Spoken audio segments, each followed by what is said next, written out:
السلام علیکم friends, welcome back to my channel with another interesting episode of novel جس کا نام ہے ٹاکسک لور۔ لیکن ایپیسوڈ کو سٹارٹ کرنے سے پہلے میری آپ لوگوں سے چھوٹی سی ریکویسٹ ہے کہ جلدی سے میرے چینل کو سبسکرائب کر دیں اگر آپ نے ابھی تک نہیں کیا، اور اگر آپ فرسٹ ٹائم یہ ویڈیو دیکھ رہے ہیں تو آپ میرے چینل کو وزٹ کریں۔ آئی ہوپ کہ آپ کو میری ویڈیوز اور میرا وائس اوور پسند آئے گا، اور اگر پسند آتا ہے تو کائنڈلی مجھے سپورٹ کریں، میرے چینل کو سبسکرائب کریں، اور ویڈیوز دیکھتے ہیں تو کائنڈلی اس کو لائک بھی کیا کریں اور کمنٹ کر کے اپنی رائے کا اظہار کیا کریں کہ آپ کو کیسی لگی ویڈیوز۔ اس کے علاوہ اگر آپ کو کسی اور ناول پہ، کسی سٹوری پہ ویڈیو چاہیے تو آپ وہ بھی کمنٹ سیکشن میں بتا سکتے ہیں۔ میں پوری کوشش کروں گی کہ نیکسٹ ویڈیو ان پہ بناؤں۔ اور چلیں اب زیادہ باتیں نہیں کرتے کیونکہ اب ناول بہت ہی انٹرسٹنگ ہو گیا ہے اور ٹویسٹ آ گیا ہے اس میں، تو جلدی سے ایپیسوڈ کو سٹارٹ کرتے ہیں۔ Episode number 16، a toxic love by Amir Hamza. اپنی بکواس بند کرو، تم نے سوچ بھی کیسے لیا کہ تم شہیر ملک کو پھنسا لو گے؟ تم جانتے نہیں میں کیا چیز ہوں۔ وہ ایک ایک لفظ پہ زور دیتا بول رہا تھا۔ تم اب مجھے یہ بتاؤ کہ تم میرے پاس زویا کو لے کر کب آ رہے ہو، کیونکہ تم جانتے ہو بچے زیادہ دیر بھوکے پیاسے نہیں رہ سکیں گے۔ اس نے بے رحمی سے کہا تو بہرام کے دل پہ کسی نے پیر رکھ کر مسل دیا۔ وہ کچھ بھی کہتا کہ شہیر نے اپنی بات جاری رکھی۔ میں تمہیں کل ایک جگہ کا پتہ بھیجوں گا، وہاں زویا کو لے کر آ جانا، اور میری بات کان کھول کر سن لو، اگر چالاکی کی تو میں تمہارے دونوں بچوں کو گولی تمہارے سامنے ماروں گا۔ مجھے یہ کام کرتے ہوئے بالکل ڈر یا رحم نہیں آئے گا۔ اس نے کہہ کر کال کاٹ دی اور دوبارہ جوس پینے لگا۔ بہرام جو کچھ دیر پہلے سو رہا تھا، اس کی نیندیں اڑ گئی تھی۔ اس نے تو یہ سوچا ہی نہیں تھا کہ شیر اس کی فیملی کو ڈھونڈ لے گا۔ وہ اب جلدی جلدی کالز کر رہا تھا کہ زویا کو کوئی کچھ نہ کہے۔ یہ 2 دن بعد کی بات ہے جب ارمان کی ماں نے ان کے گھر منگنی کرنے آنا تھا۔ وہ اپنے کمرے میں صبح سے موجود تھی۔ امی نے کہا تھا کہ وہ ان کے ساتھ بازار چل لیں، پر اس نے سہولت سے انکار کر دیا۔ وہ بے وفا تھا اس لیے چھوڑ گیا۔ اس کے جانے کو جان کا روگ نہ بناؤ۔ امی نے اس کی گال پر محبت سے ہاتھ رکھ کر کہا۔ عائشہ کی آنکھیں بھیگ گئیں۔ مجھے یقین نہیں آتا کہ وہ مجھے چھوڑ گیا ہے، اس نے مجھے دھوکہ دیا امی، وہ کسی بچے کی طرح ہونٹ باہر نکال کر سسک کر روتے ہوئے بول رہی تھی، گلے میں آنسوؤں کا غول پھر بھی اٹکا ہوا تھا۔ بہت مشکل سے بولا جا رہا تھا۔ اس نے امی کی اس کی آنکھیں سچ بولتی تھیں۔ اس نے ان مسکراتی غسیلی تو کبھی ناراض نیلی نگاہوں کو تصور میں لا کر کہا۔ اس کا حوصلہ لمحہ لمحہ بکھر رہا تھا۔ وہ بیڈ پہ سمٹی بیٹھی تھی۔ وہ بولتا تھا تو مجھے اس کی ہر بات پہ یقین آ جاتا تھا۔ اس نے اپنے ہاتھ کی پشت سے آنکھیں رگڑ کر صاف کی۔ امی کے دل پہ بھی چھریاں چل رہی تھی۔ انہوں نے عائشہ کے گرد باہیں حائل کی۔ لعنت بھیجو اس پہ، تم مت رو۔ امی نے ہچکیوں سے روتی لڑکی کو خود پہ سمیٹ لینا چاہا، پر وہ نہیں جانتی تھی کہ اسے سنبھال اب شہیر اور اس کی محبت ہی سکتی ہے۔ وہ اسے بہت سمجھا کر کمرے سے چلی گئی۔ عائشہ نے ان کے جانے کے بعد بیڈ گراؤنڈ سے کمر ٹکا کر بیٹھ گئی۔ اس نے آنکھیں بند کی تو شہیر سامنے آ گیا۔ میں اب اس چہرے کو دوبارہ کبھی اپنی حقیقی زندگی میں نہ دیکھوں۔ اس نے دعا کی تھی، پر ہر دعا بھی قبول نہیں ہوتی۔ وہ جب اس کے سامنے آئے گا تو بہت بدل کر آئے گا، ایک خود غرض عاشق بن کر، اور جسے صرف اپنی محبت سے مطلب ہوگا، اور کوئی کتنا برباد ہو رہا ہے اس کو کوئی سروکار نہیں ہوگا۔ وہ آ کر تباہی مچائے گا۔ ارمان ملک کے بنگلے پہ دوپہر باسی ہو رہی تھی۔ آج پہلی بار اس کی بنگلے کی ساری روشنیاں جلی جگر جگر کرتی بھاگتے پھرتے ملازموں کو دیکھ رہی تھی جو کام میں مصروف لگتے تھے۔ ماں بھی اجلت میں انہیں ہدایت دے رہی تھی۔ جیا صوفے پہ پاؤں سمیٹ کر دلچسپی سے ماں کو دیکھ رہی تھی۔ وہ دستگیر کی آنکھیں کچھ دیر کے لیے بھول گئی تھی۔ ممی آپ بہت خوش ہیں؟ اس نے صوفے سے اٹھ کر ماں کے سامنے جا کر پوچھا۔ ماں اس کے سوال پہ دل سے ہنسی۔ ہاں میں بہت خوش ہوں، میرے ارمان کی آج منگنی ہو جائے، پھر اس کی شادی ہوگی۔ انہوں نے جیا کو شانوں سے تھام کر گھمایا۔ وہ ہنسی چلے جا رہی تھی۔ جیا بھی ان کی گھنگھاتی ہنسی سے ہنسنے لگی تھی۔ جیا نے دل میں دعا کی تھی کہ ان کے گھر کو اب کسی کی نظر نہ لگے، پر میں کہہ رہا ہوں نا، یہ وقت اب دعا قبول ہونے کا ہے ہی نہیں۔ انابیہ حیران پریشان سی ان کے گھر کھڑی تھی، پر یہ اچانک کیسے؟ وہ شیر ملک کی محبت کو جانتی تھی۔ عائشہ کی اس کے لیے تیاری وہ نہیں بھولی تھی۔ کیا اچانک خوشیاں یوں ہی اچانک آتی ہیں؟ تم کیوں مرنے والی ہو رہی ہو؟ امی کچھ ٹھٹک گئی۔ خاص دوست خاص باتیں جانتی ہوتی ہیں، تو کیا یہ بھی امی کی کسی نے روح قبض کر لی؟ نہیں، میں ویسے ہی حیران ہو رہی ہوں، کل تک تو ایسی کوئی بات نہیں تھی نا، اس لیے، ورنہ میں بہت خوش ہوں۔ انابیہ ان کی نظروں کو سمجھتے ہی سنبھل گئی، زبردستی مسکرا کر ان کے گلے لگی۔ آپ کو بہت مبارک ہو۔ امی کے دل سے ڈر ہوا کی طرح نکلنے لگا۔ انابیہ کچھ نہیں جانتی۔ انہوں نے سکون کا سانس لیا اور اسے خود سے جدا کر کے کہا، وہ کمرے میں اسے تمہیں نے تیار کرنا ہے، اور امی کے تاثر کچھ سخت ہوئے۔ اس سے کوئی الٹا سیدھا سوال کرنے نہ کھڑی ہو جانا۔ وہ بڑی بے رحمی سے بولی تھی۔ انابیہ کا گلا سوکھنے لگا۔ میں نے کیا سوال کرنے ہیں اس سے؟ وہ ان سے دور ہوئی سیڑھیوں کی طرف جانے لگی۔ میں عائشہ کو تیار کرنے جاتی ہوں، شام بھی ہونے والی ہے، وہ کہہ کر سیڑھیاں تیزی سے چڑھنے لگی۔ امی بھی کچن کی جانب بڑھ گئی تھی۔ اس نے اوپر جا کر عائشہ کے کمرے کمرے کا دروازہ دھڑام سے کھولا۔ عائشہ بیڈ پہ ویسے ہی کمر ٹکا کر گھٹنوں کے گرد باہیں لپیٹے ان پہ چہرہ رکھ کر بیٹھی تھی۔ اچانک سے دروازہ کھلنے پر اس نے چہرہ اٹھا کر اوپر دیکھا۔ وہ اب چونکا نہیں کرتی تھی۔ محبت بچھڑ جائے تو انسان محتاط ہونا بھی چھوڑ دیتا ہے۔ اس کے پاس چھپانے کے لیے کچھ بھی نہیں بچتا۔ پھر زندگی ہو یا کمرہ، اس میں کوئی بھی کبھی بھی آئے بھلا کیا فرق پڑتا ہے۔ انابیہ نے اس کے چہرے کو بغور دیکھا، پھر کمرے کا دروازہ بند کیا اور اس کی طرف آئی۔ یہ کیا تماشا ہے؟ اسے دونوں پہ غصہ آیا، عائشہ کے فیصلے پہ بھی اور اس کے حال پہ بھی۔ عائشہ زبردستی سے مسکرائی۔ کوئی تماشا نہیں ہے، تماشا تو تھا، وہ پہلے تھا اور کچھ دنوں کا تھا، اب تو حقیقت شروع ہوئی ہے۔ اس نے ظاہر کرنا چاہا کہ وہ خوش ہے اور بیڈ پہ استری شدہ اس کی منگنی سوٹ اس سے بہت اچھا لگ رہا تھا۔ تبھی وہ اس پہ ہاتھ پھیر کر مسکرا کر بول رہی تھی۔ نابیہ وہ سوٹ ہی بے دردی سے اٹھایا اور کمرے میں رکھی کرسی پہ پھینک دیا۔ عائشہ نے چونک کر اسے دیکھا، پھر اس کی آنکھوں میں ناراضی ذرا آئی۔ استری خراب ہو جائے گی، وہ اسی انداز سے بولی، پر آواز سے وہ بہت بیمار لگ رہی تھی۔ عائشہ اپنا حال دیکھو۔ وہ اس کے سامنے بیٹھ گئی، اس کے ہاتھ پکڑے۔ کیا آنٹی نہیں مان رہی؟ تم نے انہیں بتایا کہ تم شہیر کو پسند کرتی ہو؟ عائشہ کی آنکھیں زخمی ہو گئی۔ میں اسے پسند کرتی تھی، اس نے تھی پہ زور دیا۔ تو اچانک سے ایسا بھی کیا ہو گیا کہ تم نے منگنی اور انتہائی جلدی شادی کرنے کے لیے حامی بھر لی؟ انابیہ کا لہجہ طنزیہ ہو گیا تھا۔ عائشہ کو تکلیف ہوئی پر وہ رونا نہیں چاہتی تھی۔ کچھ نہیں ہوا انابیہ، میں بس اب تھک گئی ہوں، سب چیزوں سے میرا دل کرتا ہے میں مر جاؤں، پر کنواری نہیں مرنا چاہتی، اس لیے ماحول کو خوشگوار بنانے کے لیے لہجے کو شریر کیا، پر نہ ماحول خوشگوار ہوا، نہ محبت بچھڑنے کا دکھ کمرے سے نکلا، اور نہ ہی اس کے چہرے کی ربائی لوٹی۔ سب کچھ ویسے ہی رہا۔ تم مجھے بھی نہیں بتاؤ گی کہ ایسا کیا ہو گیا عائشہ کہ تم نے اتنا بڑا فیصلہ لے لیا؟ اس نے اپنا لہجہ درست کیا۔ عائشہ نے اسے نگاہیں اٹھا کر دیکھا تو ان میں پانی بھی آ گیا۔ انابیہ اور بے چین ہو گئی۔ عائشہ کے لب تھر تھرانے لگے اور وہ ایک بار پھر سے ہچکیوں سے رونے لگی تھی۔ بات مکمل ہونے پر سے پہلے ہی وہ رو رو کر نڈھال ہو گئی تھی۔ انابیہ نے اسے خود سے لگا لیا۔ اس نے میرے ساتھ بے وفائی کی، اس نے میری پہلی محبت کا اس طرح سے مذاق بنایا۔ انابیہ میں نے تو اس سے ہی محبت کی تھی، بلکہ مجھے تو محبت سے آشنا ہی اس نے کروایا تھا، پھر اس نے مجھے اتنا بڑا دھوکہ دیا۔ انابیہ وہ سوال کر رہی تھی، پر جواب تو انابیہ کے پاس بھی نہیں تھا۔ اس کے پاس اب تسلی دینے لائق الفاظ بھی نہیں بچے تھے۔ وہ تو خود رونے لگی تھی۔ عائشہ بس چپ ہو جاؤ، اللہ سب بہتر کریں گے، وہ تمہارے حق میں بہتر نہیں تھا اس لیے تمہیں نہیں ملا۔ پھر محبت انہی سے کیوں ہوتی ہے جو حق میں بہتر ہی نہیں ہوتے؟ یہ دل انہی سے لگنا چاہیے نا جن سے لگنے کے بعد ٹوٹے نا۔ وہ کرب سے بول کر کھڑی ہو گئی۔ اس نے اپنے آنسو صاف کیے، گھڑی کو دیکھا۔ میں کپڑے بدل کر آتی ہوں، پھر تم مجھے تیار کر دینا، ان لوگوں نے کچھ دیر میں آ جانا ہے، اور اگر میں تب تک تیار نہ ہوئی تو امی بہت ناراض ہوں گی۔ انابیہ سے نم آنکھوں میں آنس بھرے دیکھ رہی تھی۔ عائشہ تکلیف سے مسکرائی۔ ایسے تو نہ دیکھو، مجھے لگتا ہے جیسے اس کی محبت ابھی بھی میرے چہرے سے چھلک رہی ہے۔ انابیہ کھڑی ہوئی، اس کے گال پہ ہاتھ رکھا۔ اس کی محبت کا تو پتہ نہیں، پر اس کے بچھڑنے کا دکھ تمہارے چہرے پہ اب صاف دکھائی دیتا ہے۔ انابیہ کی آنکھیں پھر سے بھر گئی۔ عائشہ نے گیلی سانس کھینچ کر اس کے آنسو صاف کیے۔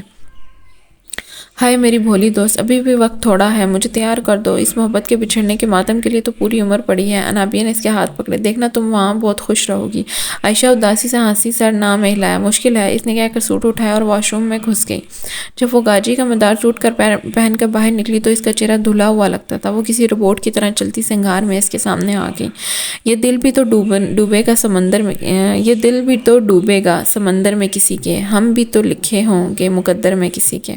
انابیہ اس کے پیچھے آ کر کھڑی ہو گئی تھی۔ اس نے اس کے بال سلجھائے اور میک اپ کرنے لگی، اسپنج سے بیس سیٹ کرتے ہوئے۔ اس کی شاید کوشش تھی کہ وہ اسے تہہ کے نیچے عائشہ کے سارے دکھ چھپا دے، پر اس کا دکھ آنکھوں سے جھلکنے لگا۔ جب اس نے گالوں پہ بلش لگا دیا اور اس کے ہونٹوں پہ لپسٹک لگانے لگی تو عائشہ نے اسے سنجیدگی سے ٹوکا، تم میک اپ کرنا بھول گئی ہو، سب سے پہلے آنکھوں کا میک اپ کرتے ہیں، پھر باقی چہرے کا، لپسٹک تو سب سے آخر میں لگاتے ہیں، ورنہ یہ تمہارے ہی ہاتھ سے غلطی سے بگڑ جائے گی۔ اس کی بات پہ نابی نے لپسٹک رکھ دی۔ میں میک اپ نہیں بھولی عائشہ، میرے ہاتھ اس لیے کانپ رہے ہیں کیونکہ میں آج پہلی بار کسی کے دکھ میک اپ سے چھپا رہی ہوں، اس لیے کنفیوز ہو رہی ہوں کہ ایسا کیا لگاؤں کہ تمہارے دکھ ان کے پیچھے چھپ جائیں۔ عائشہ نے سر جھٹکا۔ ایک شام بے نام لب شیریں دہنا، ہم چپکے سے اتر جائیں گے ساغر میں کسی کے۔ یہ نہیں چھپتے، تم تھک جاؤ گی۔ محبت بچھڑ جائے تو یوں لگتا ہے جیسے بندے کی شکل ہی بگڑ گئی ہو، دیکھو تو عجیب سا چہرہ لگتا ہے، خوف سا آتا ہے اس کو دیکھ کر، اور یہ سب میک اپ سے نہیں چھپتا۔ وہ کہہ کر خاموش ہو کر نظریں جھکا کر بیٹھ گئی تھی۔ انابیہ نے اب نوٹس کیا تھا کہ عائشہ خود کو شیشے میں نہیں دیکھ رہی، اور پھر خاموشی سے میک اپ کرنے کے بعد اسے جیولری پہنانے لگی۔ جب اس نے اسے مکمل تیار کر دیا تو انابیہ نے اس کے سر پہ دوپٹہ دیا۔ دیکھو بہت پیاری لگ رہی ہو، دیکھنا تمہاری قسمت بھی اتنی ہی پیاری ہو جائے گی۔ عائشہ نے شیشہ پھر بھی نہ دیکھا۔ سنگھار میں اس کے سامنے سے کھڑے ہو کر اس نے نابی کی طرف رخ کیا۔ قسمت نے پیارا ہونا تھا تو پہلے ہوتی، اب یہ جیسی بھی ہو مجھے فرق نہیں پڑتا۔ وہ بیڈ پہ بیٹھ گئی تھی، اسے انتظار تھا کہ اب اسے کب بلایا جاتا ہے۔ پڑھتے ہوئے تمہید کتاب لب و رخسار، مل جائیں گے ہم حسن کے دفتر میں کسی کے۔ جب شام نے عائشہ کی زندگی میں اندھیرا بن کر قدم رکھا تو نیچے لاؤن میں شور سا اٹھا۔ کمرے میں بیٹھی ہی عائشہ کا دل گھبرانے لگا۔ اس نے انابیہ کو دیکھا جو نیچے سے ابھی اوپر آئی تھی۔ وہ لوگ آ گئے۔ عائشہ کا دل ڈوب گیا۔ اتنا بھی آسان نہیں تھا کسی کی محبت کو بھول کر کسی کے نام ہونے کی تیاری کرنا۔ ٹھیک 20 منٹ بعد امی کمرے میں آئیں۔ ان کے ساتھ آپی میمونہ بھی تھی۔ ان دونوں ہی کی آنکھیں عائشہ کو دیکھ کر بھیگ گئی۔ انہوں نے بڑھ کر اسے سینے سے لگایا اور نیچے لے جانے لگی۔ عائشہ کی گھبراہٹ بڑھنے لگی تھی۔ اس نے اپنا دوپٹہ مٹھی میں جکڑ لیا۔ دل یوں لگتا تھا جیسے باہر آ جائے گا۔ لاؤنج میں آتے ہی جن پہلی نظروں نے اسے دیکھا وہ ارمان کی نظریں تھیں، جو تیز نیلے ڈنر سوٹ میں ملبوس، ہلکی شیو کے ساتھ بہت پرکشش لگتا تھا۔ اس کے چہرے پہ عائشہ کو دیکھتے ہی مسکراہٹ دوڑ گئی تھی۔ ماں نے عائشہ کو اپنے سینے سے لگایا اور اس کا ماتھا چوم کر اسے ارمان کے پہلو میں بٹھایا۔ ابو سفیان، امی، بھائی تنویر اور جیا سبھی وہاں موجود تھے۔ انابیہ اس کے کچھ زیادہ ہی قریب کھڑی تھی۔ اس نے عائشہ کے شانے پہ ہاتھ رکھا ہوا تھا۔ عائشہ نے نظریں اٹھا کر ذرا سی گردن تیچی کر کے انابیہ کو دیکھا۔ انابیہ نے فوراً گردن نہ ہلائی اور عائشہ کو لرزتے وجود کو محسوس کر رہی تھی۔ اس کی آنکھیں رو دینے کو تیار تھیں۔ عائشہ نے صوفے کو مٹھی میں جکڑ لیا۔ وہ جس کے قریب موجود تھی وہ اس کا نصیب نہیں بننا چاہتی تھی، پر وہ آج بن رہی تھی۔ اس کے دل کے بہت پاس، نہ اس دل سے بہت دور بیٹھے ہوئے ہم ہوں گے برابر میں کسی کے۔ اس کے بعد اسے کچھ بھی نہ محسوس ہوا۔ کب اس کا ہاتھ ارمان نے پکڑا، اس میں انگوٹھی پہنائی، اس نے کب ارمان کو پہنائی، کب سب نے اسے محبت سے گلے لگا کر مبارکباد دی، اسے ان میں سے ایک بات کا بھی پتہ نہ چلا۔ جب ارمان کی ماں نے کہا کہ ہم شادی انہی دنوں میں کرنا چاہتے ہیں تو اس نے نظریں ضرور اٹھا کر امی کو دیکھا، جو فوراً سے مان گئی تھی، کیونکہ عائشہ نے ہی کہا تھا کہ وہ شادی اب جلد کرنا چاہتی ہے۔ اور امی کے بھی دل میں کہیں نہ کہیں یہ ڈر تھا کہ کبھی وہ لڑکا دوبارہ لوٹ نہ آئے، اس لیے انہوں نے تنویر بھائی کو پہلے ہی کہہ دیا تھا کہ شادی کے لیے وہ جلدی کا ہی کہیں ارمان کی فیملی کو۔ اور اب ان کے منہ سے وہی بات سن کر ان کے کندھوں سے بہت سا بوجھ اتر گیا تھا۔ ابو بس خاموشی سے کھڑے سب دیکھ رہے تھے۔ انہیں بھی امی نے ہی کہا تھا کہ اس میں عائشہ کی رضامندی ہے، اور اگر نہ ہوئی تو اب عائشہ انہیں کچھ حیرت یا پریشانی سے ضرور دیکھتی، پر اس نے کچھ ایسا نہ کیا۔ وہ دوبارہ نظریں جھکا لی، اس لیے ابو بھی خاموش ہی رہے۔ عائشہ کی جھکی نظریں اس کے ہیرے کے نگ والی انگوٹھی پہ تھی جو اسے تمسخر سے دیکھ رہی تھی۔ عائشہ کو لگا جیسے وہ انگوٹھی اس سے کہہ رہی ہے کہ وہ اس کے ہاتھ کی انگوٹھی نہیں، اس کے گلے کا توق ہے۔ مجھے فرق نہیں پڑتا۔ اس نے انگوٹھی سے نظریں ہٹا لی، تبھی دل نے سوال کیا، کیا اس کی محبت دل سے نکالنا آسان ہے؟ عائشہ نے دل کو دیکھ کر سر نہ ہلایا۔ یہ انگوٹھی اگر میرے گلے کا توق ہے تو اس کی محبت میرے پیروں میں زنجیر بن کر پڑ گئی ہے۔ اب میں جہاں مرضی چلی جاؤں اس زنجیر سے آزاد نہیں ہو سکتی۔ میرے دل پہ اس کی محبت کے سائے ہمیشہ منڈلاتے رہیں گے۔ تو پھر ایسے جینا تو بہت مشکل ہو جائے گا۔ تو تم ہی مجھ پہ احسان کیوں نہیں کرتے کہ دل تم ہی بند ہو جاؤ تاکہ میں اس دنیا سے رخصت ہو جاؤں۔ دل اس کے جواب پہ خاموش ہو گیا اور تلخی سے مسکراتی، سب خود غرض ہیں، اس نے زیر لب کہا تھا۔ اس کی شادی 1 ہفتے کی بعد طے پائی تھی اور اب اسے اس کا گھر سے نکلنا بند تھا، کیونکہ وہ مایوں میں آج ہی سے بٹھا دی گئی تھی۔ امی اس پہ اب کڑی پابندیاں تھیں۔ دل پھرنے میں وقت نہیں لگتا، اس لیے وہ عائشہ کو اپنے سامنے رکھنا چاہتی تھی۔ امریکہ میں شام عصر قطرہ قطرہ اتر رہی تھی۔ وہ سب اس وقت ایک ویران جنگل نما جگہ میں موجود تھے۔ وہ شہر سے دور تھی، وہاں ہر طرف اونچے اونچے درخت تھے۔ شہیر گاڑی کے بونٹ پہ بیٹھا تھا، کالی شرٹ کے ساتھ اس نے سفید جینز پہن رکھی تھی۔ نیلی آنکھیں پرسکون تھی اور بال ماتھے پہ بکھرے تھے۔ اس کی شیو کچھ بڑھ گئی تھی، پر آج کے بعد سب کچھ اپنی جگہ پہ واپس آ جائے گا۔ دستگیر اس کے دائیں جانب کھڑا تھا، باقی گارڈز گاڑیوں کے باہر کھڑے تھے، ہاتھوں میں بندوقیں لیے ہوئے تھے۔ وہ لوگ بالکل چونکنا تھے۔ بہرام کو انہوں نے جو وقت دیا تھا اس میں صرف 5 منٹ باقی تھے۔ شہیر نے موبائل پہ ٹائمر لگایا اور وقت دیکھنے لگا، کیونکہ اس نے کہا تھا کہ جتنی دیر بہرام آنے میں کرے گا اس کے بچے اتنی تکلیف برداشت کریں گے۔ موبائل پہ چلتے ٹائمر پہ وقت بھاگنے لگا اور ٹھیک 5 منٹ بعد وہاں اس کے ویرانے میں ایک گاڑی زن سے داخل ہوئی جس نے خاموشی کو توڑا تھا۔ درختوں پہ بیٹھے پرندے سب کچھ دیکھ رہے تھے۔ عصر لمحہ لمحہ گزر رہی تھی۔ وہ گاڑی ان کے سامنے رکی، اس نے میں سے بہرام باہر آیا۔ اس نے باہر آتے ہی دستگیر اور باقی گارڈز نے اس پہ بندوقیں تان لی۔ میرے پاس کوئی ہتھیار نہیں ہے، اس کے لہجے سے ہی بے بسی ظاہر ہوتی تھی۔ زویا کہاں ہے؟ شہیر نے بونٹ سے چھلانگ لگا کر پوچھا۔ گاڑی میں پر میرے بچے۔ اس کے چہرے پہ جو کچھ دنوں سے بھیانک تاثر اور بے رحمی تھی اب وہ سب جیسے کہیں بہت پیچھے رہ گیا تھا۔ اس وقت جو شہیر کے سامنے تھا وہ ایک بے بس باپ تھا۔ شہیر نے اس کے سوال کو نظر انداز کیا، دستگیر کو اشارہ کیا، وہ آگے بڑھ کر گاڑی کے پاس آیا۔ اور اس کا دروازہ کھلا تو زویا لپک کر باہر آئی۔ اس کا وجود ناتواں تھا، چہرے پہ ابھی بھی زخموں کے نشان تھے۔ وہ کچھ دنوں میں ہی بہت کمزور ہو گئی تھی، پر اب جیسے اس نے شہیر کو دیکھا تو وہ بھاگ کر اس کے پاس آئی اور اس کے سینے سے لگ گئی۔ شہیر نے اس کے گرد اپنا ایک بازو لپیٹا اور اس کا ماتھا چوم کر اس نے بلک بلک کر روتی زویا کو دیکھا۔ تمہیں اب رونے کی ضرورت نہیں ہے، وہ اسے کہہ کر زویا کو گاڑی میں بٹھا چکا تھا۔ زویا گاڑی میں بیٹھتے ہی پھر سے نیم بے ہوش ہو گئی تھی۔ شہیر بیرام کی طرف گھوم کر اس کے مقابل آیا۔ دستگیر اس کے ماتھے پہ بندوق رکھے ہوئے تھا۔ میرے بچے کہاں ہیں؟ وہ بے بسی سے چلایا تو شہیر نے اسے ایک لمحے کو دیکھا۔ اس لمحے میں اسے زویا کے وہ سارے غم یاد آ گئے جو بہرام نے اسے دیے تھے۔ شہیر نے مٹھی بھینجی تو اس میں سے انگلیوں کی چٹکنے کی آواز صاف آئی تھی۔ اس کی رگیں ظاہر ہونے لگی تھی۔ اس نے اپنی ساری قوت اس مٹھی میں جمع کر کے وہ بند مٹھی بہرام کے جبڑے میں مارا تو وہ کراہ کر زمین پہ گر گیا۔ اس کے منہ سے خون کا فوارہ پھوٹا تھا۔ شہیر ہونفوار نظروں سے اسے دیکھتا اس کی طرف جھکا۔ میں تم جیسا گھٹیا نہیں ہوں کہ کسی کی معصوم بچوں کو اذیت دوں۔ تمہارے بچے پاکستان میں ہی ہیں، اب وہ گھر بھی پہنچ گئے ہوں گے۔ بہرام اس کے ایک مکے سے ہی ادھر ادھر مرا ہو گیا تھا۔ وہ زمین پر گرا گہرے گہرے سانس لے رہا تھا۔ وہ جانتا تھا کہ اب اس کے ساتھ کچھ بھی اچھا نہیں ہوگا۔ شہیر نے اس پہ نظر رکھتے ہوئے دستگیر کی طرف ہاتھ پھیلایا تو اس نے فوراً اس کے ہاتھ میں پسٹل تھما دیا۔ شہیر نے اسے لوڈ کیا اور ٹریگر پہ انگلی رکھ کر اس نے وہ پسٹل بہرام کے ماتھے کے سامنے کیا۔ جو کھیل تم نے شروع کیا تھا اسے میں شہیر ملک اب یہیں ختم کرتا ہوں۔ اس کے بعد فضا میں گولی کی آواز گونجی۔ بہرام کی چیخ اور درختوں پہ بیٹھے پرندے ان اوزاروں سے ڈر کر پھڑپھڑا کر رہ گئے۔ یکدم ہی پورے آسمان پہ پرندے اور اطراف میں ان کے پروں کی آوازیں پھیل گئی تھی۔ سورج اثر سنگ ڈھل گیا تھا۔ اب رات کی سیاہی ان کا ساتھی بننے والی تھی۔ امریکہ پہ اس وقت رات پھیلی دکھائی دیتی تھی۔ فلک پوش عمارتوں کی روشنیاں جلتی آسمان کو بھی روشن کر رہی تھیں۔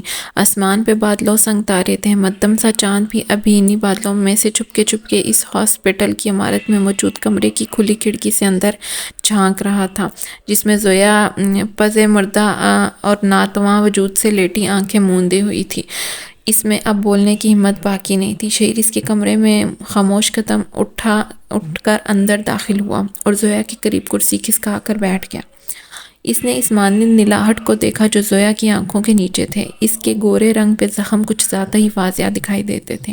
ان زخموں کو شہیر نے جب بھی دیکھا اس کے دل پہ وار ہوا تھا۔ اس نے آہستگی سے اپنا ہاتھ اٹھا کر زویا کے گال پہ لگایا تو اس کی پلکیں لرزنے لگی تھی۔ شہیر نے اس کی گال سے ہاتھ نہ ہٹایا۔ وہ شاید زویا سے بات کرنا چاہتا تھا۔ شہیر، اس نے مدھم لہجے سے کہا اور اس کی آنکھیں بھیگ گئی۔ شہیر نے لب بھینچ کر اسے ناراضی سے دیکھا۔ تم اب کیوں رو رہی ہو؟ میں تمہارے پاس ہی ہوں۔ اس نے دوسرے ہاتھ سے زویا کا ہاتھ تھام لیا۔ میں نے تمہاری بات نہیں مانی۔ اسے اپنی غلطی کا اب احساس ہو رہا تھا۔ میں اپنی وجہ سے تمہیں بھی مشکل میں ڈال دیتی ہوں۔ وہ خود کو ملال کر رہی تھی۔ چپ، اس نے ڈانٹنے والے انداز سے کہا، پھر اس کے ہاتھوں کو لبوں سے لگایا۔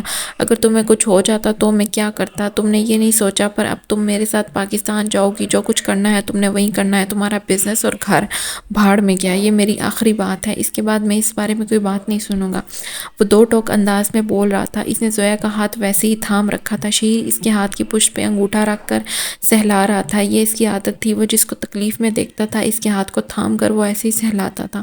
زویا نے شہیر کو نظر بھر کر دیکھا۔ یہ تمہارا نہیں ہے زویا؟ کہیں سے اسے آواز آئی تو اس کا دل کرایا۔ وہ پہلے اپنے دکھ پہ رو رہی تھی، اب شہیر کی جدائی کو سوچ کر اس کے دل میں ٹیسیں اٹھنے لگی تھی۔ اس کی آنکھوں سے آنسو روانی سے نکلنے لگے تو شہیر نے ماتھے پہ مصنوعی بال ڈال لیے۔ میں نے کہا زویا، اب تمہیں کوئی کچھ بھی نہیں کہہ سکتا۔ میں تمہارے پاس ہی ہوں، پر تم میرے تو نہیں ہونا۔ وہ یہ کہنا چاہتی تھی پر نہ کہہ سکی۔ شہیر اس کے ہاتھ پہ دباؤ ڈالا۔ اچھا بتاؤ، میں ایسا کیا کروں جس سے تم چپ ہو جاؤ؟ شہیر اسے کسی بچے کی طرح ٹریٹ کرنے لگا تھا۔ وہ اسے بہلانا چاہتا تھا۔ تم میرے ہو کر میرے پاس رہ جاؤ۔ زویا کی روتی آنکھوں نے یہ کہنا چاہا پر زبان جیسے بے جان ہو گئی تھی۔ وہ بس شہیر کو دیکھے جا رہی تھی۔ پھر اس نے بہت ہمت کر کے خود کو رونے سے روکا اور گہرا سانس اندر کھینچا۔ میں چاہتی ہوں تم مجھے جلدی پاکستان لے جاؤ، میں وہاں جا کر تمہاری شادی کروا دوں۔ اس نے مسکرانے کی کوشش کی کہ اندر کی تکلیف کو ہونٹوں کی مسکراہٹ تلے چھپا لیا۔ شہیر اس کی بات پہ ہنس دیا۔ پہلے تم اچھی طرح ٹھیک ہو جاؤ، ڈاکٹر نے کہا ہے تم 1 ہفتے کہیں نہیں جاؤ گی۔ وہ کھڑا ہو گیا اور اس کا ہاتھ چھوڑا۔ تم اب آرام کرو، میں باہر ہی ہوں۔ وہ کہہ کر اس کے گال کو آہستگی سے تھپک کر وہاں سے نکل گیا۔ زویا اس کے جانے کے بعد ایک بار پھر سے رونے لگی تھی۔ ابھی تو اس کے پاس زخموں کا بہانہ تھا، اس لیے وہ جی بھر کر ان کی آڑ میں شہیر کے لیے رو رہی تھی۔ شہیر کمرے سے نکل کر باہر راداری کی طرف آ گیا۔ زویا کے کمرے کے باہر 2 گارڈز کھڑے تھے، اس لیے وہ کچھ بے فکری سے آگے بڑھایا تھا۔ اس نے اپنا موبائل نکالا۔ زویا کے منہ سے عائشہ کا ذکر سن کر اسے یاد آیا تھا کہ اس نے بہت دنوں سے اس کی کوئی خبر نہیں لی۔ اس نے ریاض کا نمبر ملایا تھا کہ دستگیر داخلی دروازے سے اندر آیا۔ بہت بہرام، کچھ خاص بتا نہیں رہا، بس خاموشی سے بیٹھا۔ آپ بتا دیں اب اس کا کیا کرنا ہے؟ شہیر جو ابھی ریاض کو کال ملائی تھی، اس نے وہ کال کاٹی اور دستگیر کی طرف دیکھا۔ بس ایک بار پاکستان چلے جائیں، پھر اس سے میں خود نمٹوں گا۔ اسے کھانا پینا صرف اتنا دینا کہ جس سے وہ زندہ رہ سکے، وہ سرد مہری سے بولا۔ دستگیر نے سر ہلا دیا۔ بہت آپ آرام کر لیں، گھر جا کر میں ادھر ہی ہوں۔ شہیر نے سر نام ہلا۔ نہیں، وہ بہت ڈری ہوئی ہے، میں ادھر ہی ٹھیک ہوں، تم جا کر آرام کر لو، وہ کہہ کر دوبارہ کمرے کی جانب بڑھ گیا تھا۔ کمرے کے باہر رکھے بینچ پر بیٹھ کر اس نے موبائل اپنے گھٹنے پہ رکھا ہی تھا کہ اس پہ میسج بیپ ہوئی۔ شہیر نے موبائل اٹھا کر اپنے سامنے کیا۔ میسج پڑھ کر اس نے جوابی میسج مسکرا کر لکھا اور دیوار سے سر ٹکا کر آنکھیں موند لی۔ اس کی عائش ٹھیک ہے، یہ بات ہی اس کے لیے راہ زیست تھی۔ عائشہ کے گھر میں اچانک سے ہی دھوم سی مچ گئی تھی۔ بازاروں کے چکر، نئے کپڑے، زیوروں کی خریداری، سب کچھ اچانک سے ہی لینا پڑ رہا تھا۔ اس لیے امی اور آپی میمونہ کو ایک لمحے کا بھی سکون نہیں تھا۔ وہ دونوں صبح کی گئی شام میں لوٹتی۔ ان کے ساتھ سفیان جاتا تھا جو سارا سامان اٹھا کر لاتا تھا۔ جب اس کے ولیمے کا سوٹ لینے جانے لگے تو آپی نے امی کو کہا، ہم عائشہ کو بھی لے چلتے ہیں، یہ خود پسند کر لے گی۔ عائشہ اس وقت لاؤنج میں لا تعلق سی بیٹھی ٹی وی پہ نظریں جمائے ہوئے تھے۔ پیلے سوٹ میں اس کا حسن سوگوار سا لگتا تھا۔ غزالی آنکھیں بجھی ہوئی دکھائی دیتی تھی۔ ہاں عائشہ، تم بھی ہمارے ساتھ چلو۔ امی نے اس سے پکارا تو اس نے ٹی وی سے نظریں ہٹا کر انہیں دیکھا۔ میرا دل نہیں کر رہا، آپ لوگ لے آئیں، میں اعتراض نہیں کروں گی، وہ کہہ کر دھیرے سے صوفے سے اٹھی اور زینے چڑھنے لگی۔ امی اور آپی میمونہ اس کی پشت دیکھتی رہ گئی تھی۔ وہ اپنے مردہ ہوتے وجود کو بڑی مشکل سے گھسیٹ کر کمرے میں لائی اور لائٹ روشن کر کے وہ بیڈ پہ دراز ہوگی۔ کروٹ موڑنے پر اس کی نظر گلابی بالوں پہ پڑی جو مسکرا کر اسے دیکھ رہا تھا۔ اس نے اس بالوں کو اٹھایا اور اس کے گرد باہیں حائل کر لی۔ ابھی اس نے آنکھیں موندی تھی کہ شہیر کے اس کے سامنے آ گیا۔ ایک دن میں بھی تمہیں یوں ہی حق کروں گا۔ عائشہ کی آنکھیں پھٹ سے کھلیں۔ وہ باتوں سے ظاہر پھونکتا تھا اور عائشہ اس پہ اس کا جادو اتنا برا چڑھا تھا کہ اب وہ لمحے بلائے نہیں بھولتے تھے۔ وہ 2 دن بعد اس کا نکاح تھا اور اس کی پوری کوشش تھی کہ وہ شہیر کی محبت کو یہیں اس گھر میں ہی چھوڑ کر جائے، اس کے کمرے میں کہیں چھپا جائے، کہیں ایسی جگہ کبھی اس کے واپس آنے پہ وہ محبت بس عائشہ کو ہی دکھائی دے۔ اس نے آنکھیں کھول کر وہ جگہ ڈھونڈنی چاہی پر ایسی کوئی جگہ نہ ملتی بھی کیسے؟ نمی سے آنکھیں دھندلا گئی تھی، کچھ بھی نہیں دکھائی دے رہا تھا۔ اس لیے اب اس کوشش کو ترک کرے آنکھیں دوبارہ موند لی اور اپنا چہرہ اس نے اس بھالو میں چھپا لیا۔ شہیر سے حق کرنا چاہتا تھا پر ایک خواہش عائشہ کے دل میں بھی کبھی اٹھی تھی کہ وہ شہیر کے فراق سینے میں خود کو سمیٹ کر اس کے دل کی دھڑکنیں سنے، پر وہ خواہش لاحاصل بن کر رہ گئی تھی۔ ارمان ملک کے بنگلے پہ پریشانی پھیلی تھی۔ ماں اپنے کمرے میں موجود بیڈ پہ نیم دراز تھی۔ ارمان اور جیا انہی کے قریب بیٹھے تھے۔ ماں اب اپنا خیال کیوں نہیں رکھتی؟ ارمان ناراضی سے بولا تھا۔ صبح جب وہ تیار ہو کر کمرے سے باہر آئیں اور شادی کی خریداری کرنے مارکیٹ جانے لگی تو انہیں غش ہے اور انہیں لگا جیسے ان کے وجود سے کسی نے روح کھینچنا شروع کر دیا۔ ان کے دماغ نے کام کرنا چھوڑ دیا اور جسم سن ہوتا چلا گیا تھا۔ وہ کب فرش پہ گری انہیں معلوم ہی نہ ہوا۔ جیا ان کے ساتھ ہی تھی، اس لیے وہ ملازمہ کے ساتھ مل کر انہیں ان کے کمرے میں لے آئی تھی۔ ارمان اس وقت آفس تھا لیکن جب اسے ماں کی حالت کی خبر ملی تو وہ دوڑا چلا آیا۔ میں اپنا خیال رکھتی ہوں، بس ویسے ہی چکر آ گیا ہوگا، تم اتنا پریشان مت ہو جایا کرو۔ ماں نے مسکرانے کی کوشش کی پر ان سے مسکرایا نہ گیا۔ انہیں اپنی طبیعت پچھلے کچھ دنوں سے خراب محسوس ہو رہی تھی۔ کبھی جسم کا کوئی حصہ سن ہو جاتا تو کبھی کوئی۔ وہ پہلی بار تو ایسے ہونے پہ فکر مند ہوئی تھی، پر جب یہ سب چند منٹوں میں ہو کر ختم ہونے لگا تو انہوں نے اسے معمولی جان کر نظر انداز کر دیا۔ لیکن آج جو ہوا وہ کچھ زیادہ ہی عجیب تھا۔ پر ماں اب ارمان کے سامنے اپنی بیماری ظاہر کر کے اس کی خوشیوں کو برباد نہیں کرنا چاہتی تھی۔ وہ شادی کے بعد اپنا مکمل چیک اپ کروائیں گی، انہوں نے سوچ لیا تھا۔ ماں اب ڈاکٹر کے پاس چلیں، ارمان نے ضد پکڑ لی۔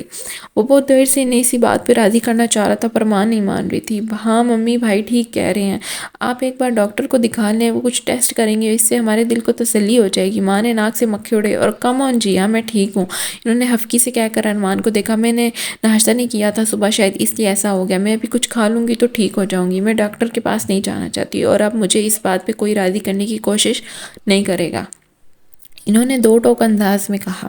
ارمان انہیں بے بسی سے دیکھنے لگا، پھر بولا، اچھا اب آپ مارکیٹ نہیں جائیں گی؟ وہ جو بھی لینا ہوگا وہ آپ گھر بیٹھ کر لیں گی۔ ماں کو اس کی یہ بات ماننی پڑی۔ ارمان ان کی پیشانی چوم کر کھڑا ہو گیا۔ میری زندگی کا اتنا بڑا دن ہے اور میرا چھوٹا بھائی میرے ساتھ نہیں ہے، مجھے کچھ اچھا محسوس نہیں ہو رہا۔ اس نے اپنے دل کی بات کہہ دی۔ وہ چاہتا تھا کہ شادی شہیر کے آنے کے بعد ہو، پر ماں نے صاف انکار کر دیا۔ انہیں پتہ نہیں کیوں لگ رہا تھا کہ شہیر آئے گا تو سب بگڑ جائے گا، اور انہیں ابھی بھی یہ بھی نہیں پتہ تھا کہ بحرام پکڑا جا چکا ہے، ورنہ اب تک وہ مر چکی ہوتی۔ ماں کا حلق اس بات پہ اندر تک کڑوا ہو گیا۔ انہوں نے بدمزگی سے ارمان کو دیکھا۔ اچھی بات ہے وہ جنونی اس ملک میں نہیں ہے، ورنہ پتہ نہیں وہ اس دن بھی کوئی تماشا لگا کر کھڑا ہو جاتا۔ ماں جب ایسے بولتی تھی تو ارمان کو ان کی بات سے تکلیف ہوتی تھی اور جیا کو غصہ آتا تھا، پر اب صرف ارمان سے ماں کو دیکھ رہا تھا، یاد سے ماں کو دیکھ رہا تھا۔ جیا کا غصہ اب ٹھنڈا ہوتا جا رہا تھا۔ اسے فرق نہیں پڑتا تھا کہ شہر کے بارے میں کیا بات ہو رہی ہے، جس کے ذکر سے اسے فرق پڑتا تھا اس کا ذکر کر کے گھر میں ہوتا ہی نہیں تھا۔ شہر پہ یہ دن جینے والوں کے بہت بھاری ہوتے ہیں۔ محبت میں ٹوٹے دل کے ساتھ آج ایک لڑکی رخصت ہونے کے لیے تیار بیٹھی تھی اور اسی جوڑے میں لپٹی وہ اپنے دکھ سے بھرتے نینوں کو بار بار پہنچ رہی تھی۔ حال میں اسے ابھی لایا گیا تھا۔ مولوی صاحب جب اس کے قریب آ کر بیٹھا تو اسے لگا جیسے موت کا فرشتہ اس کی روح قبض کرنے اس کے پہلو میں آ گیا ہے۔ اس نے خوف سے مولوی کو دیکھا جو اس کے سامنے خصوص جملے کہتا اس سے پوچھ رہا تھا، کیا اسے ارمان قبول ہے؟ اب کیا کرو گی؟ دل نے پوچھا۔ کیا کروں؟ اس نے بھی دل سے پوچھا تو وہ جذبہ سا ہو گیا۔ انکار کر دو، انکار کرنے سے وہ مل جائے گا۔ وہ انکار کر دینا چاہتی تھی پر اس کی بات کی گارنٹی بھی تو کوئی دے کہ شعیر مل جائے گا۔ دل جب اس سوال پہ چپ سا ہو گیا تو اس سے چپ نہ رہ گیا۔ میں نے کہا مجھے قبول ہے۔ اس نے 3 بار پوچھا کہ اور کیا تم مرنے کے لیے تیار ہو؟ اس نے تینوں بار ہی قبول ہے نامی تلوار اپنے شہرک پہ رکھ کر چلا لی۔ آنکھوں میں دھوئیں بھر گئے تھے۔ ماحول سارے کا سارا دھندلا گیا تھا۔ عائشہ کو ذرا برابر ہوش نہیں رہا۔ اس کے بعد کوئی اسے کیا کہہ رہا ہے، کوئی کیا کہہ رہا ہے، کون کب اس کے قریب آ کر بیٹھ گیا۔ وہ جو اس کے پہلو میں آ کر بیٹھا تھا، اسے عائشہ نے گردن تیچھی کر کے دیکھا تو وہ مسکرا رہا تھا۔ اسے اس شخص جیسا بھدا اور بدصورت آج تک کوئی نہیں لگا تھا۔ اسے لگ رہا تھا جیسے اس کی سانس کی ڈور بھی ٹوٹ جائے تو کتنا اچھا ہوگا۔ اس نے حسرت سے سوچا تھا۔ کچھ دیر بعد اسے اٹھایا گیا۔ کندھوں سے پکڑ کر اٹھانے والے اسے لگا جیسے کندھوں پہ اٹھا رہے ہوں۔ اس نے اپنی امی کو خود کو لپٹ کر روتے دیکھا۔ آپی میمونہ تو کبھی سفیان اس سے لپٹ کر رو رہے تھے۔ وہ سب کو خالی نظروں سے دیکھ رہی تھی۔ جب عائشہ ابو تک پہنچی جنہوں نے اس کے سر پہ قرآن کا سایہ کیا تو اس نے ان کا چہرہ بغور دیکھا۔ ان کی آنکھیں نم تھی، وہ ضبط سے اپنے لب بھینچ کر کھڑے تھے۔ عائشہ دھیرے سے آگے بڑھی، سب کو پیچھے چھوڑ کر وہ ان کے قریب آ گئی۔ ابو بڑے حوصلے سے اسے دیکھ رہے تھے۔ انہوں نے اپنی آنکھوں کی نمی کو آنکھوں میں ہی جذب کرنا چاہا پر جب عائشہ ان کے سینے سے لگی تو ان کا وجود لرزنے لگا۔ عائشہ نے اس کپ کپی کو محسوس کیا۔ اس نے چہرہ اٹھا کر ابو کو دیکھا۔ ان کے منہ اٹھاتے ہی اس کے گالوں پہ ابو کے آنسو ٹوٹ کر گر گئے۔ عائشہ کی بھی آنکھیں اس کے لمحے کے بعد بھر گئیں۔ وہ دھند جیسے چھٹ گئے تھے جس نے ان کے دماغ کو اپنے قابو میں کیا ہوتا۔ اسے دھوئیں کے ہٹتے ہی وہ اپنے ابو کو مضبوطی سے لپٹ گئی اور پھر کب وہ سسکیاں ہچکیاں اور پھر چیخوں میں بدل گئیں اسے معلوم ہی نہ ہوا۔ وہ نہ اب قدم اٹھا رہی تھی نہ اپنے ابو کی قمیض کو چھوڑ رہی تھی۔ سب اسے اس کے ابو سے دور کرنے کی کوشش کر رہے تھے پر اس کی گرفت سخت تھی۔ ابو نے بھی اس کے گرد اپنا بازو لپیٹ لیا تھا۔ وہ اسے لے کر بڑی مشکل سے چل پا رہے تھے۔ ان کا خود کا حوصلہ جواب دے گیا تھا۔ بہت مشکل سے وہ اسے گاڑی تک لائے تھے۔ عائشہ تب بھی ان کی قمیض نہیں چھوڑ رہی تھی۔ امی اور آپی نے بہت سمجھایا، ارمان کے ساتھ گاڑی میں بٹھا دیا۔ وہ گاڑی میں بیٹھ کر بھی ویسے ہی رو رہی تھی۔ ارمان نے اس کا ہاتھ دھیرے سے پکڑا۔ اس نے اسے خاموش کروانا چاہا پر اسی شدت سے روئے گی تو اس کی طبیعت بگڑنے لگی۔ بس کریں، آپ کی طبیعت خراب ہو رہی ہے۔ ارمان کی آواز پہ اس نے اکھڑتے سانسوں سے اسے دیکھا۔ میں نے اپنے ابو کے پاس جانا ہے۔ اس نے یہ جملہ بھی پورا نہ بولا کیا ارمان کی گود میں بے ہوش ہوتی چلی گئی۔ ارمان کے رنگ یکدم اڑ گئے۔ وہ گاڑی میں اکیلے ہی تھے۔ ماں اور جیا دوسری گاڑی میں تھے۔ اس نے ڈرائیور کو کہا گاڑی جلدی چلاؤ۔ ڈرائیور نے اس کے کہتے ہی گاڑی کی سپیڈ بڑھا لی تھی۔ ارمان خود کو اس کا گال دھیرے سے دھیرے تھپک کر اسے پکار رہا تھا۔ اس نے پانی کی بوتل لے کر اس میں چند چھینٹے اس کے چہرے پہ ڈالے تو وہ ہوش میں ہے۔ اس کی آنکھیں کھول کر ارمان کو یک ٹک دیکھنا شروع کر دی۔ اسے سب سمجھنے میں وقت لگا تھا۔ ارمان بھی اس کی بڑی بڑی آنکھوں کو بس ایک ٹکٹکی سے دیکھے جا رہا تھا۔ وہ سب کچھ ایک دم سے بھول گیا تھا۔ جب عائشہ جلدی سے اس سے دور ہوئی تو وہ ہوش میں آیا تھا۔ اب آپ نے نہیں رونا، طبیعت خراب ہو جائے گی، اس نے کہہ کر اس کی طرف پانی کی بوتل بڑھائی۔ عائشہ نے آہستگی سے بوتل تھام لی۔ ارمان نے اس پہ سے نظر ہٹا لی۔ ارمان ملک کے بنگلے پہ روشنیوں کے کیمکے جلے تھے۔ رات 2 گھڑی سب دیکھ رہی تھی، دور کھڑی سب دیکھ رہی تھی۔ اس کا استقبال ارمان کے بنگلے میں بہت شاندار ہوا تھا۔ ملازموں کی ایک پوری فوج تھی جو اس پہ پھول گرائے چلی جا رہی تھی۔ ارمان نے اس کا ہاتھ پکڑ رکھا تھا۔ وہ جب اندر داخل ہو گئی تو اس نے ہلکی سی گردن تیچھی کر کے پیچھے دیکھا۔ اسی چوکھٹ پہ شہیر کی محبت کھڑی دکھائی دی تھی۔ اس نے اس پہ سے نظریں پھیر لی جیسے شہیر نے اس پہ سے پھیر لی۔ اب تک ارمان نے اس کا ہاتھ پکڑ رکھا تھا پر اب عائشہ نے بھی اس کے ہاتھ پہ اپنے ہاتھ کی انگلیاں لپیٹ لی تھی۔ ارمان یکدم رکا۔ آپ ٹھیک ہے نا؟ اسے لگا عائشہ کی پھر سے طبیعت خراب ہو رہی ہے؟ نہیں میں ٹھیک ہوں، اس نے نظریں جھمکا کر مدھم سے لہجے سے جواب دیا تھا۔ ارمان نے سر ہلا کر اسے صوفے پہ بٹھایا۔ ماں اور جیا بھی آ گئی تھی۔ وہ کچھ دیر لاؤنج میں بیٹھی رہی، پھر جیا اسے ارمان کے کمرے میں بیڈ پہ بٹھا کر وہاں سے چلی گئی۔ عائشہ نے ایک نظر پورے کمرے میں دوڑائی جہاں جلتی موم بتیوں نے نیم اندھیرا کیا ہوا تھا۔ بیڈ پہ پھول بکھرے تھے جن کی مہک اس کی سانس میں گھل رہی تھی۔ عائشہ نے سر بیڈ کراؤن سے ٹکا کر آنکھیں موند لی۔ نیند کب اس پہ غالب آئی اسے احساس ہی نہ ہوا، بس ذہن کے پردوں پہ ایک فلم سی چلنے لگی۔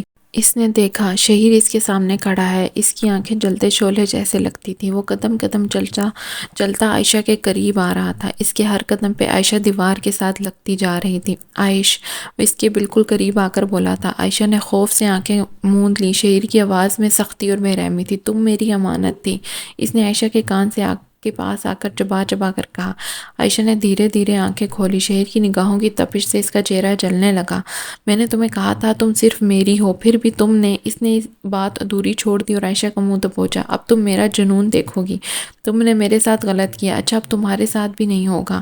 اس نے ایک جھٹکے سے عائشہ کا چہرہ چھوڑا اور یہی عائشہ ہڑبڑا کر اٹھ گئی۔ اس نے ادھر ادھر دیکھا، شہیر کہیں بھی نہیں تھا، یہ سب ایک خواب تھا۔ اس نے بے ساختہ اپنے سر دونوں ہاتھوں میں گرا لیا۔ وہ شہیر کی محبت کو پیچھے چھوڑ آئی تھی، پر کیوں وہ اسے اب اپنے خوابوں میں دکھائی دے رہا ہے؟ اس نے کرب سے سوچا، پر وہ نہیں جانتی تھی کہ وہ شہیر کی محبت چھوڑ کر اس کی دیوانگی اور جنون کو اپنے ساتھ لے آئی ہے۔ رات ارمان سنگ کھڑی شہیر کے بنگلے کو دیکھ رہی تھی جس کی روشنیاں جلی تھیں۔ بنگلے سے کچھ آگے بنے سرونٹ کوارٹر البتہ روشن تھے اور داخلی بڑے لوہے کے دروازے کے ساتھ بنے چھوٹے سے آفس میں گارڈ بیٹھا تھا۔ ارمان کی گاڑی جب بنگلے پاس رکی تو وہ اٹھ کر باہر آ گیا۔ صاحب نہیں آئے ابھی تک؟ ارمان نے سوال کیا۔ نہیں جناب، وہ ابھی تو نہیں آئے، کل آئیں گے۔ ارمان نے سر کو جنبش دی۔ جب وہ آئیں تو تم مجھے کال کر دینا۔ اس نے اپنا نمبر گارڈ کو نوٹ کروایا اور گاڑی میں جا کر بیٹھ گیا۔ ماں کو اگر پتہ لگ گیا وہ اس وقت اپنی دلہن کو چھوڑ کر شہر کا پتہ لینے آیا تو وہ ضرور ارمان سے کبھی بات نہیں کریں گی۔ تبھی وہ ان کی ناراضی سے ڈرتا گاڑی سٹارٹ کر کے وہاں سے چلا گیا۔ جب وہ اپنے بنگلے میں داخل ہوا تو ماں لاؤنج میں ہی موجود تھی۔ کہاں گئے تھے؟ ان کے لہجے میں سختی تھی۔ ارمان ان کے قریب ہے۔ ماں میں اپنے دوست کے پاس گیا تھا، اس نے ان کے ہاتھ کی پشت کو چوم کر کہا تھا۔ ماں نے اسے ویسے ہی کھوجتی نظروں سے دیکھ رہی تھی۔ اس دوست کا نام شہیر ہوگا ہے نا؟ ارمان نے نرمی سے انہیں دیکھا اور سر نہ میں ہلایا۔